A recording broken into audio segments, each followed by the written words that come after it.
Hello friends, नीलूज instant delight चॅनलवर तुमचं सगळ्यांचं स्वागत आहे. आज मी तुम्हाला टोमॅटोची एक अशी अगदी सोपी पण टेस्टी अशी रेसिपी दाखवणार आहे. त्याकरता साहित्य बघूया. इथे मी घेतले 5 ते 6 टोमॅटोज, जे मी अशा मोठ्या आकाराचे पीसेस करून घेतलेले आहेत. त्याकरता लागणारं साहित्य: मोहरी, हिंग, जिरं, मिरची पावडर, कढीपत्ता, धण्या जिऱ्याची पूड, गरम मसाला, मीठ व भरपूर कोथिंबीर. इथे मी एका कढईत तेल तापत ठेवलेलं आहे. तेल गरम झालं की त्यात आता मी थोडी मोहरी घालणार आहे. मोहरी छान तडतडली की त्यात आपण थोडा हिंग घालूया.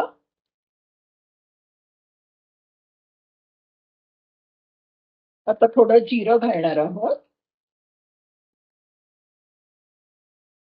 थोडा कढीपत्ता घालूया व जी कोथिंबीर घेतली होती त्यातली थोडी कोथिंबीरही घालणार आहोत.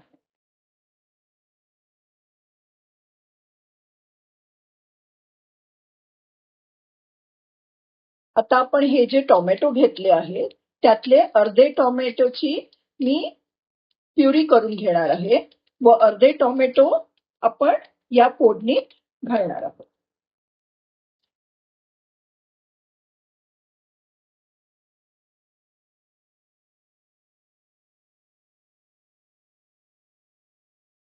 व आता झाकण ठेवून ते थोडे शिजू देणार आहोत.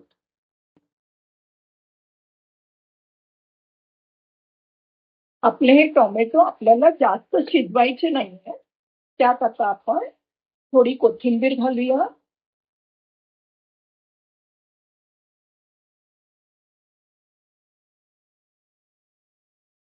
आपल्या चवीपुरतं मीठ घालूया. धणे जिऱ्याची पूड घालूया.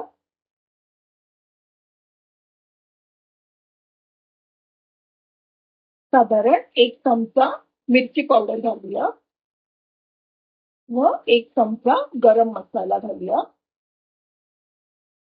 हे सगळं आपण छान आता एकजीव करणार आहोत. आता ह्यात आपण अर्ध्या टोमॅटोचं जे वाटप प्युरी करून घेतली होती ती घालणार आहोत व आता सगळं ते छान मिक्स करूया.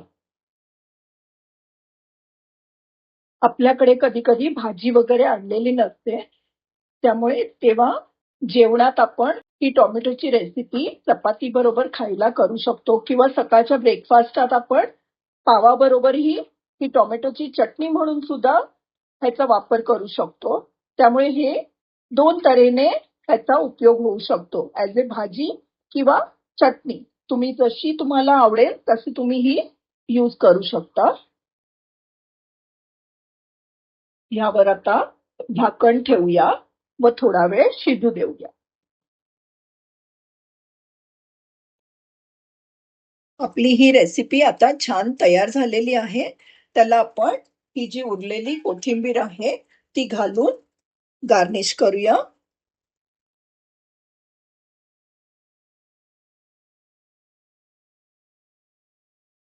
व आता हे एका सर्विंग बाउलमध्ये मी काढून घेणार आहे. ही रेसिपी आपल्याला बनवायला अगदी 5 ते 10 मिनिटं पुरेशी आहेत. त्यामुळे पटकन होण्यासारखी ही रेसिपी आहे. तुम्ही ही रेसिपी नक्कीच ट्राय करून बघा. आता ही आपण एका सर्विंग बाउलमध्ये काढून घेऊया. अशी आपली ही टोमॅटोची इन्स्टंट रेसिपी तुम्ही नक्कीच ट्राय करून बघा व तुम्हाला आवडली असली तर मला लाईक, शेअर व सबस्क्राईब करायला विसरू नका. Thank you.